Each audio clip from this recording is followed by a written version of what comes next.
जयसिंगपूर शहरात गुरुवारी दुपारी भर दिवसा 29 वर्षीय तरुणाचा चाकूने भोसकून खून करण्यात आल्याची धक्कादायक घटना घडली।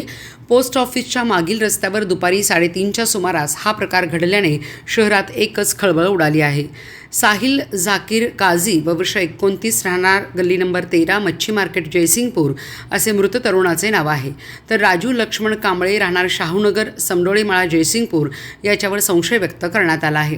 पोलिसांकडून मिळालेल्या माहितीनुसार गाडीच्या कर्जाच्या हप्त्यावरून झालेल्या जुन्या वादाचा तसेच व्हॉट्सअप ग्रुपवरील कमेंटचा राग मनात धरून संशयित आरोपी राजू कांबळे यांनी साहिल काझी व त्याचा मित्र कार्तिक कलगुडगी यांना पोस्ट ऑफिस मागील रस्त्यावर बोलावून घेतले। त्यानंतर साहिल काझी याच्या छातीच्या डाव्या बाजूस तसेच दंडावर चाकूने वार करण्यात आले। या हल्ल्यात गंभीर जखमी झालेल्या साहिल काझी याचा मृत्यू झाला। घटनेनंतर परिसरात मोठी गर्दी झाली होती।